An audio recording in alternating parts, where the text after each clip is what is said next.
Good morning mga ka-watchers. Nandito kami ngayon ulit ni Arvin para sa isang magandang Magandang walang kwentang walang usapan. kakwentang usapan. Ano ba ang magandang pag-usapan niyo, Arvin? Yung mga Magandang gawin. Ano na eh. ano ba yung mga ano ngayon? Mga After Christmas, saka New Year na. after Christmas, ano ba mga pinagkakaabalahan ngayon ng mga tao na after So, Christmas ano naman ngayon ang sasalubungin ng mga tao? back to reality na, no? Back to reality. Parang tayo, no? Trabaho Mhm. na ulit. Tayo naman, hindi naman nagbago yung ano natin eh. Kahit na holiday, nagtatrabaho tayo. Ano ba yung mga pinag-uusapan ngayon? Mga highlights. Ano ba mga pinag-uusapan ngayon ng mga tao? Mga yung mga movies. Movies, Yung alin? last Christmas, di ba? Manila Film Festival. Oo. Oo. Napanood mo ba? May napanood ka ba doon? Napanood ko yung yung Rewind. Rewind. Oh, maganda ba? Hindi ko Oo. kasi napanood Kudos eh. talaga sa mga, kudos sa mga actor and actresses. Oh. Galing, nakakatuwa. Siyempre sa director. Ngayon na lang uli ako nakaramdam ng intensity sa panonood. Oh. Tsaka nakakaiyak din. Nakakaiyak. Ano ba dati yung mga usual na pinanonood mo? Ako, syempre, tayo? More on action. Fanboy tayo. Action, no? Yung mga nakahubo. Hindi, diba? ibang action yun. Bawa XX X-rated yun. Yung mga mga action. Action mga, talaga. Yung totoong barilan. Oo, barilan. Wala ko yung lang. Special mga Hollywood movies. No? Oo. So sa MMFF, Manila Film Festival pala, MFF. MMFF. Yun yung number 1 sa'yo? Yung Rewind, yung pala napanood ko. Yung pala na napanood mo. Okay. Pero sa ang dami nagsabi, maganda daw halos lahat ng mga MMFF. Marami. Malaki kinita nila ngayon. Nasa 1 billion. More than 1 billion. Kailan kaya tayo magaganap sa mga ganyan, no? Depende siguro pag marami na tayong mga likers at subscribers o kaya mga ka-watchers na sumusuporta. Yung para na tayo si Coco Martin siguro. Yung dami ng pera natin, tayo na yung magpuproduce ng sarili natin palabas. Diba? Pandi Coco pa lang kasi tayo.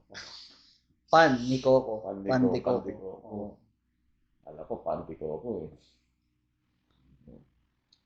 Total, ikaw mukha ka namang artista yun eh. Nakikita ko sa'yo Pandi Coco. Para kang batang Marvin Agustin eh. Saka yun. Eric Proctoso. Yun. Yung sinabi mo kasi sa akin yun eh. Eric Proctoso. No?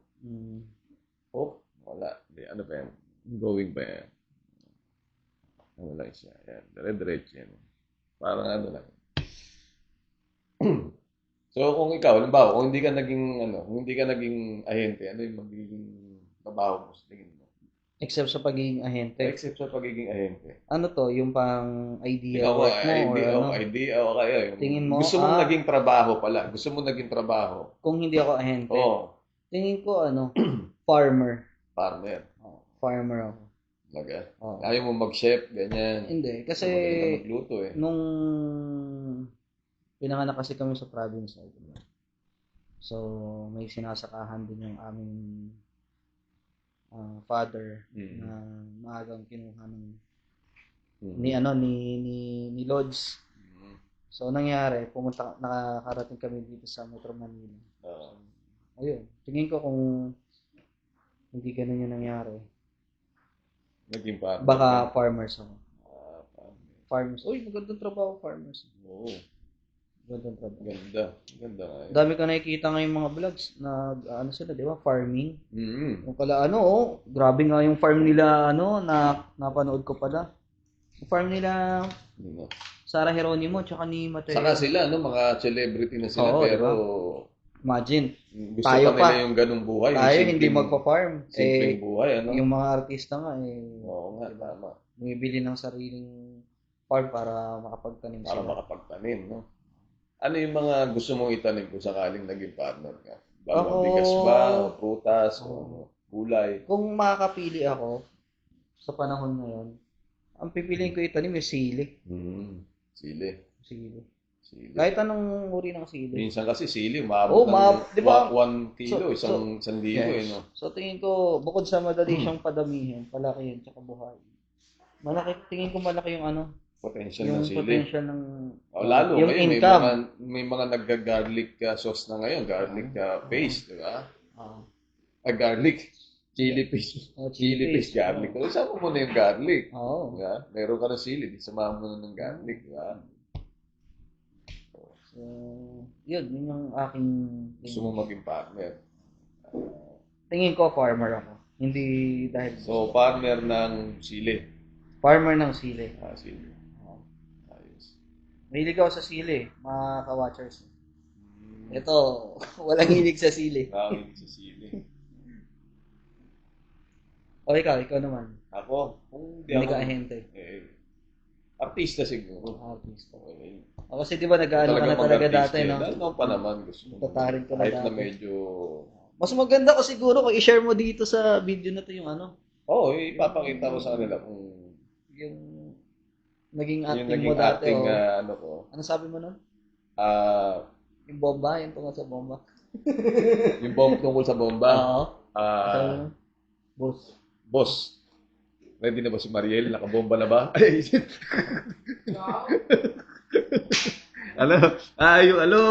Hindi, pero share na lang. Okay. Totoo yun. Tuloy-tuloy yan. Nagtatalent kasi kaibigan mo niya. Nagtatalent tayo eh. Dami ko na nakilala, nakasama mga naka-eksenang artista. Siguro kung pinurso mo, kung pinurso ko yun, malamang Sino naman sanggang dikit kami ni Coco Martin ngayon. Halimbawa yun. Sino naman yung nagiging kahawigan mo sa tingin mo na artista? Hindi ko naman Wala sanang ganun kung nag-artista ka yung Siguro yung magiging, kung meron tinatawag na kambal sa pelikula, sa mga kambal sa mga artista, meron Richard and Raymond siguro mapagkakamala kami ni Ding Dong Dantes na kambal. Yun! Ewan ko lang baka... Hindi naman nagkakalayo. Oo. Kahit na malayo, pero lumalapit pa rin. Si Ding Dong yung Ding Dong. Oo. Ikaw yung buzzer. Dong Ding. Dong Ding. Ikaw rin, kung gusto mo mag-artisan, baka naging kakambal mo si Eric Proctoso.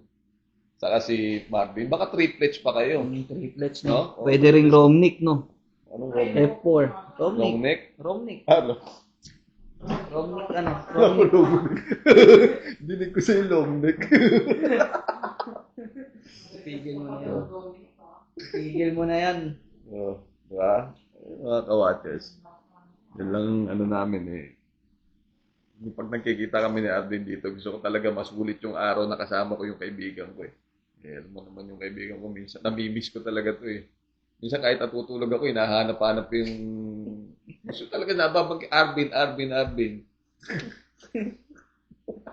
Ako naman kabaliktaran ng gusto niya. Ano yung kabaliktaran? Ayaw mo kumakita. Ba't ayaw mo kumakita? Hindi naman sa ayaw. Pero parang ayaw na din. Ayaw na din. Joke lang yun. Paano mga ka-watchers?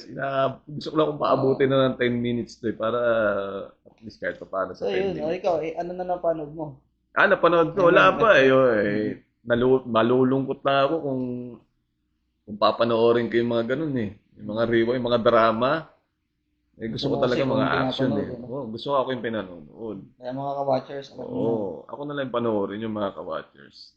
Malay nyo naman. Baka tsamba tayo at dumami yung ating subscriber. Alam mo yung sakali lang dumami yung subscriber ko. At ako'y ma-monetize dito. Pamimigay ko rin yun. I-donate ko yun. Oo. Ako naniniwala ako. Ako i-donate yun. Buhay akong patunay na talagang i-donate niya. Kanino ko i-donate? Sa bar.